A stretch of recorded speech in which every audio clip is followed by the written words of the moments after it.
Let's go. First of all, the name, A to the K, the game, Powerlifting, on a daily and nightly, baby, please. That's a shout out to the also famously Marco introduction to these videos. But on a serious note, it's Alan. I'm back. Really, I think it's due that I do an update for all the YouTube followers. Long story short, 3 years ago, I had a back injury. At the very end of my, Johnny can do the program. It was quite annoying because I wasn't able to max out properly. Deadlift went down from 220 to 180. Squat from projected max of like 175 and 150 for 4 to only 155 for 1. Bench 115.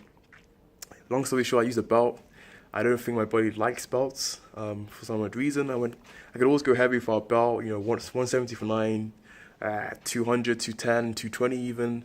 Belt is fine. One time I did 100 or 200 for 4 with a belt. Back just completely threw off. And also I'm weak with a belt, so I'm just never going to use a belt again, and I think I'll solve the problem. But yeah, long story short, got injured. And then I was super busy final year and just work, so I haven't been in the gym. Well, I wasn't in the gym for a whole 3 years. Very long time off. But I'm back. It's my 7th week back and really having fun. And it's just good to be back. So it's been a fun time. I had some fun time really not using a program per se, just kind of DIYing it, just doing what I thought was best, just doing a muscle group per day. Legs, back, shoulders, etc. And it was really fun because the flexibility allowed me to really focus specifically on my weak areas. So for example, my bench, my sticking point was the triceps, so I was able to do a lot of tricep specific work. And similarly with my deadlift, when I started to fail around the lockout section, I would do some rack pulls, and then I would see that translate to me actually having a more smoother deadlift. So it was really fun, kind of like having a very specific and tailored training program for myself. But the only problem was I was doing things a bit too extreme and basically overtraining, which tends to happen when I train myself without following a specific program, because I don't fully comprehend the core principles of a sound training program yet. Long story short, I was getting super strong really fast. I think one point my bench jumped from like 80 kg for 13 reps to 90 kg for 12 reps in like 1 to 2 weeks.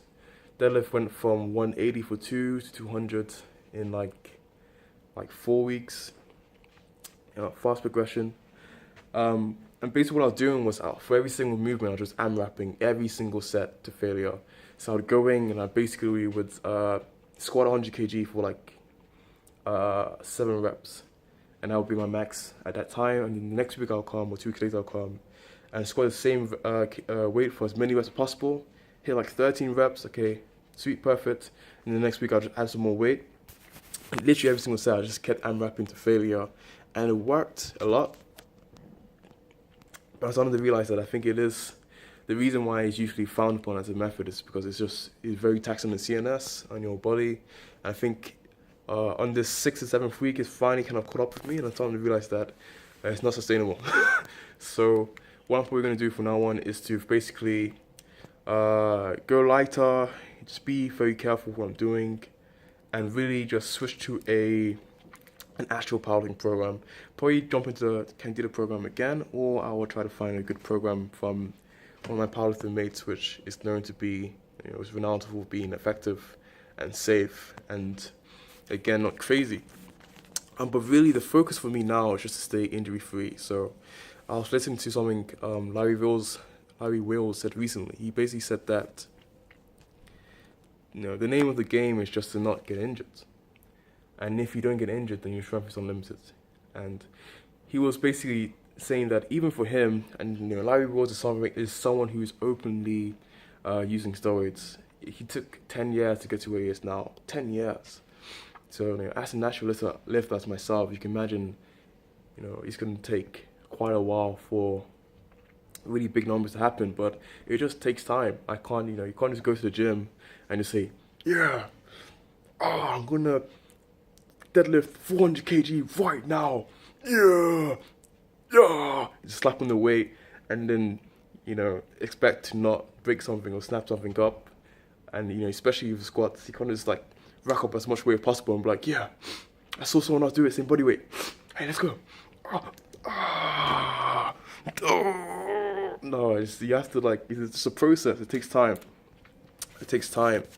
So really, I'm just trying to be smart. If anything feels a bit funny, take it slow, and really just you just make sure that I'm injury free.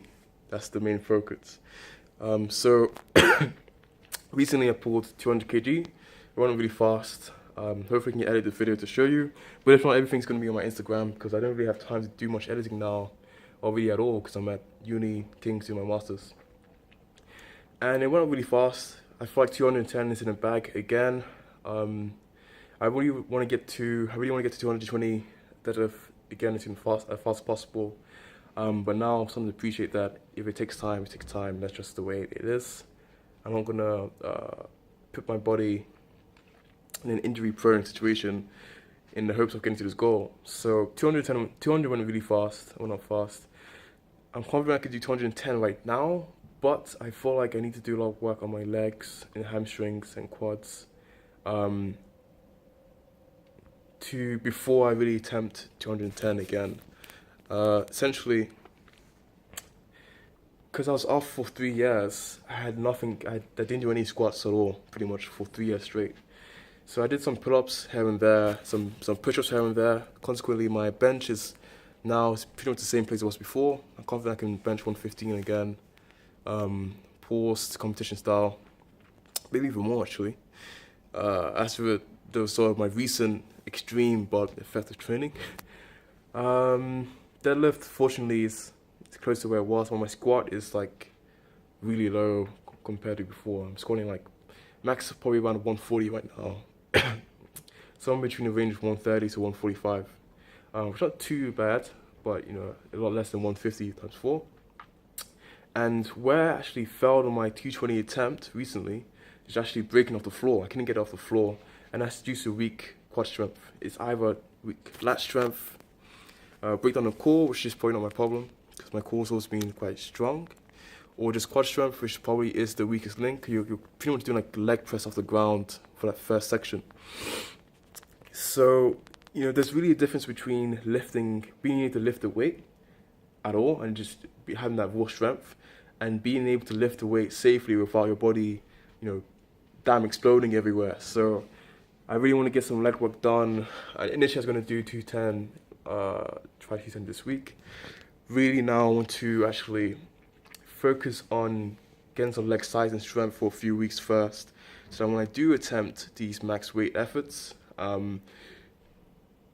the load and the burden of the weight won't fully be on my lower back. It will be spread throughout my whole body as it should be, rather than me doing the lift and feeling like I'm about to snap something up. Because 200 kg, when I lifted it, it felt fine.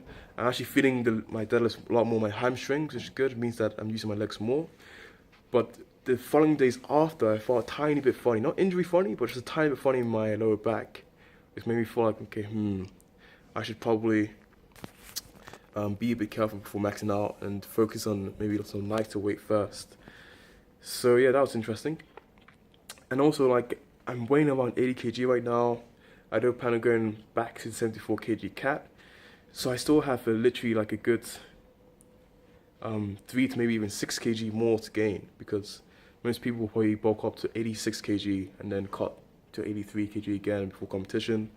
So that's a lot of muscle I can gain in my legs, a lot of muscle I can gain in pretty much everywhere involved in the main 3 lifts. So I might well use that to my advantage and just gain that muscle and strength slowly but surely. Again, it's focused on not being injured. So this is really for my YouTube page, but I'm not going to have time to be doing much on YouTube. So if you want to keep up with me, feel free to just follow me on Instagram. It's at Alan Kotun, same name as my YouTube page. I can actually put things there sometimes even daily, and you can see my progression and what's going on with me. But yeah, that's pretty much it. Just gonna focus on my weaknesses, focusing on having a lot of a good all-round body. Another thing I'm focusing on a lot more now is actually assistance work, because I didn't do pretty much any assistance work at all in the past. I just did the 3 main compound lifts, squat, bench, deadlift, pretty much 2-3 times a week, something like that. Whereas I started to realize and appreciate that the assistance lifts are way more important. So I'm doing a lot more assistance work now, but I'm also trying to focus on core strength, because as someone who lifts beltless like myself, having a strong core is really important. So I'm probably going to be doing some weighted planks, probably going to be doing some more ab work, oblique crunches, all that sort of stuff to make sure my core is really strong and sturdy, because the core strength you need to deadlift 200 kg, for example, is going to be different to the core strength required for lifting 250 without breaking something. So yeah, really just going to work on all-round strength, all-round stability, just being safe, being able to do this thing for like 10 plus years without any injuries. And I'm going to jump into a program to be smart about what I'm doing. Can't really supplements, not taking in any supplements at all. I'm not really a big fan of protein shake, because you know you need more than protein, you need all your nutrients.